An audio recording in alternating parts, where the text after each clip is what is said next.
Réjouissez-vous. Si la croix de notre Seigneur Jésus-Christ est votre fierté, alors là on peut se réjouir, comme dit Isaïe. Sinon, il vaut mieux pas se réjouir. Parce que se réjouir seulement des choses du monde est fatal pour l'homme. Il faut se réjouir dans le Seigneur. C'est un fruit du Saint-Esprit, la joie.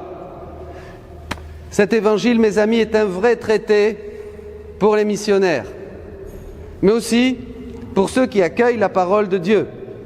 C'est très important tout ce que Jésus nous partage aujourd'hui. C'est fondamental même. Bien sûr, les prédicateurs, ceux qui annoncent le Seigneur dans la puissance de l'Esprit, comme dit saint Paul, c'est-à-dire en laissant vraiment la parole de Dieu agir en eux d'abord et dans le cœur des autres, ceux qui l'accueillent, on est envoyé comme des brebis au milieu des loups. Le pape disait aujourd'hui, il y a quelques jours, qu'il faut vraiment du courage pour annoncer la parole de Dieu, surtout aujourd'hui, surtout en France, surtout en Europe. C'est pas facile. Et ceux qui annoncent la parole de Dieu, les prédicateurs, ce sont des vases d'argile fragiles. Et souvent, on reçoit des coups de tous les côtés pour nous faire taire, parce qu'en fait, le démon est furieux. Vous savez, le démon ne supporte pas les prédicateurs, parce que les prédicateurs, quand on annonce la parole de Dieu, on entre direct dans les voies de l'ennemi. On le fout en l'air, vous comprenez ? On le fout en l'air, on lui donne des coups, parce qu'on agit directement avec la puissance même de Dieu qui sort comme un boomerang, voyez, de nos bouches pour toucher vos cœurs. Mais si le cœur est fermé, boum, ça fait rien. Mais si le cœur est ouvert, ce sont des vies transformées. Mais cette puissance, comme dit l'apôtre Paul, on la porte dans des vases d'argile. C'est-à-dire une mauvaise nouvelle juste avant de prêcher, quelqu'un, ou encore un coup à droite, un coup à gauche, du malin qui se sert de toutes les circonstances possibles pour te faire taire, et boum, on est dégommé. Parce qu'on est fragile. Quand il y a de la puissance, c'est Dieu. Celui qui parle, c'est le petit âne qui porte Jésus et le fait entrer à Jérusalem. C'est pour ça qu'on a besoin de vous. Pour ça qu'on a besoin de gens qui prient, qui t'appuient. Faites ça avec vos curés partout. Tous ceux qui écoutent, appuyez vos curés. Allez les voir, dites-lui, on est là, on prie pour toi, qu'est-ce qu'on peut faire? Comment on peut t'aider dans ta mission, puisque c'est le premier rôle du prêtre, d'annoncer la parole de Dieu. C'est le premier rôle, après les sacrements. D'abord, c'est celui-là. C'est la théologie de l'Église. Voyez? Aujourd'hui, il y en a peu qui disent oui pour rentrer, pour être missionnaire. Jésus le dit, les ouvriers sont peu nombreux. Pourquoi ils sont peu nombreux?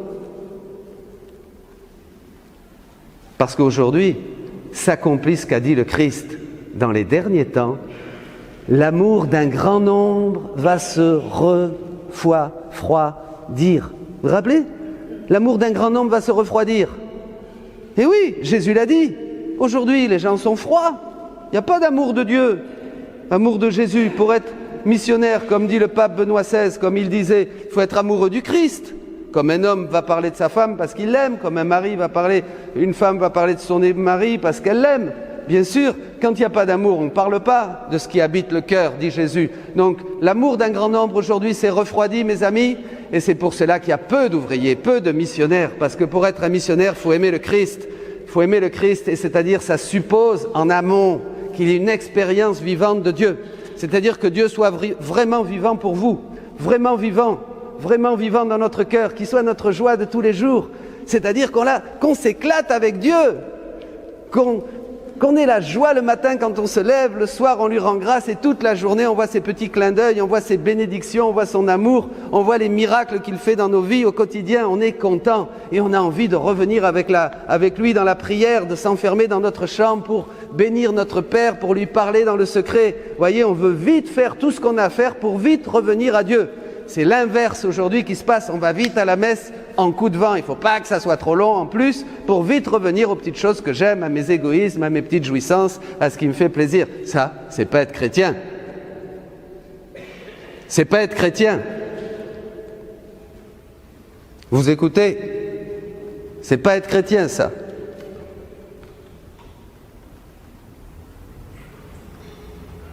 Donc il n'y a pas de missionnaire. Il n'y a pas. Et le pape dit qu'il faut beaucoup de courage. La semaine dernière, il a parlé. Il faut beaucoup de courage. Pauvre Jésus, non? Pauvre Jésus. Les gens s'en foutent de Jésus aujourd'hui. Encore, ça serait ceux qui sont dehors, c'est bien. Mais ici, dans nos églises,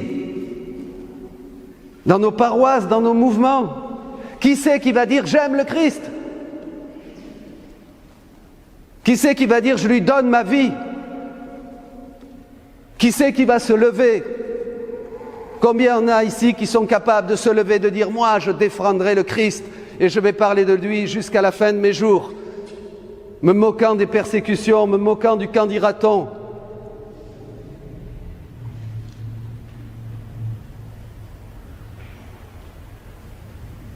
Bientôt vous aurez à rendre compte à Dieu. Comme dit mon ami le Père Carlos, un grand prédicateur, un saint surtout. Il dit, ici ça va vite passer. Tu vas bientôt avoir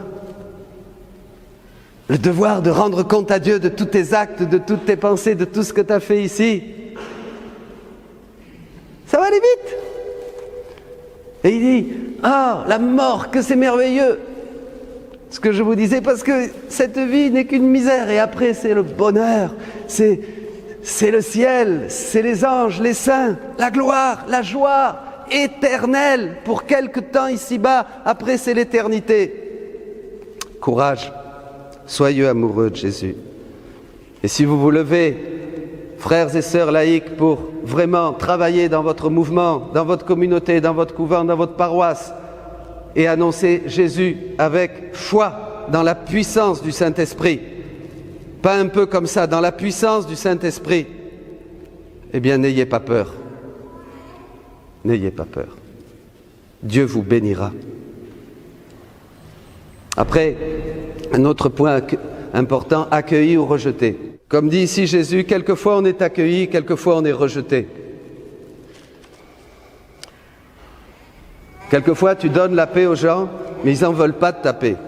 Ils ne veulent pas de la parole que tu annonces. Ils aimeraient que tu leur racontes ce qu'ils aimeraient entendre.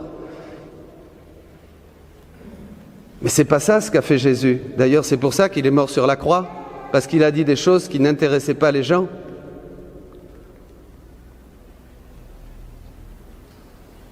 Il est mort pour témoigner de la vérité. Combien il y a eu de martyrs, combien il y a eu d'hommes et de femmes de Dieu qui ont prêché la parole et qu'on a amenés aux tribunaux, dont on s'est moqué, qu'on a même été jusqu'à tuer. Est-ce que vous êtes prêts à défendre le Christ? Alors, quand on est accueilli, la parole de Dieu va vers celui qui est accueilli dans sa maison et lui donne la paix. Et là même, il y a des signes. Je me souviens, dans les grandes missions, c'était incroyable les signes. C'était 1000, 2000, 3000, 5000, des gens qui se levaient. Hier, je disais, cette femme à Guadalajara qui s'est levée de sa chaise roulante et qui s'est mise à marcher en pleurant et qui est venue témoigner quand je lui ai dit, au nom de Jésus, lève-toi et marche. Ce petit plein de cancer dont le diagnostic était la mort, qui a été guéri instantanément, quand moi j'avais même pas envie de prier pour lui parce que j'étais fatigué après 2 heures, 3 heures de mission. J'ai dit à la maman, écoutez, non, laissez-moi là, maintenant je me repose. Bon, elle insistait, mais mon fils il est malade et tout. Alors j'ai dit, bon, au nom de Jésus, là, Seigneur, touche cet enfant, guéris son cancer. Il avait la gorge pleine de cancer comme ça, guéri instantanément. Les docteurs étaient comme ça, extraordinaire. Cet ami prêtre qui m'a raconté qu'il lui appelle, il appelle une femme séquestrant, ils prennent ses enfants, kidnappés, son fils et sa fille. Il l'appelle, lui dit, on veut 1 million. Une femme de Dieu qui vit dans la prière, elle dit, avec moi vous n'aurez rien. D'abord, je n'ai pas l'argent, mais vous allez me ramener mes enfants devant chez moi. Vieille, il dit, pour qui tu te prends et tout ça? On va les tuer tes enfants, ils vont passer à la moulinette.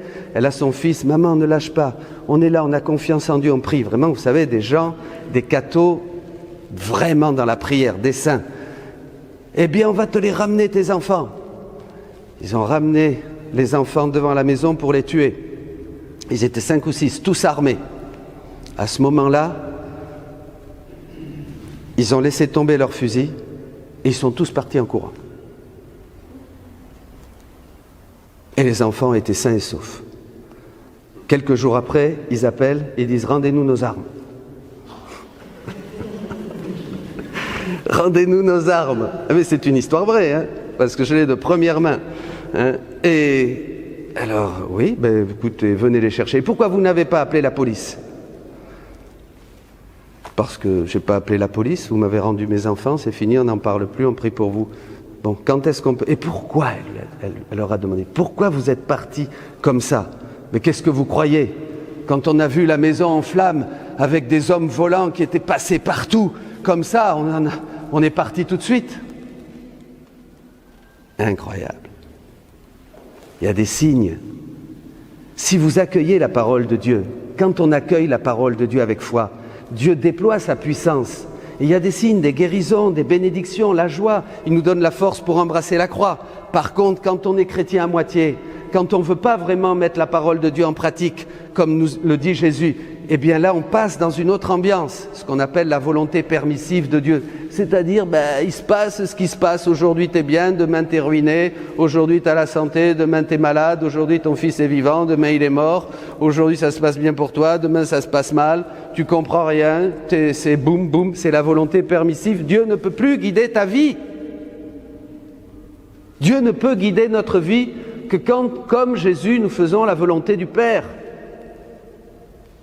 Dieu ne peut guider ta vie que si tu es décidé et si tu as dit oui, oui, oui, oui, oui, dit Jésus, oui. Que ton oui soit oui, que ton non soit non. Dieu est vivant. Marcher avec Dieu, c'est ça.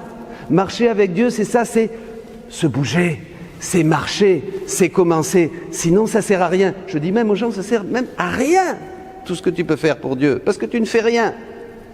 Tu ne fais quelque chose que quand tu commences à obéir à la parole de Dieu et à la mettre en pratique dans ta vie, alors là, tu construis ta maison, non pas sur du sable, mais sur le rocher de Jésus-Christ, Matthieu 11. Vous voulez être chrétien? Vous voulez être chrétien? Oui. Oui, oui? Oui. C'est beau d'être chrétien.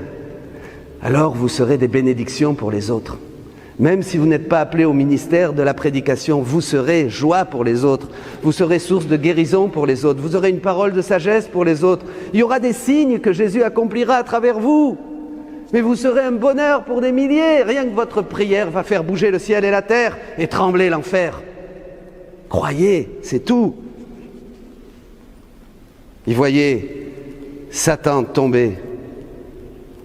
Il y a de la puissance quand on est avec Dieu, vous savez. Même si on est des pauvres mecs, fragiles, pleins de défauts, pécheurs. Quand on est avec Dieu, il y a de la puissance. Dieu est puissant.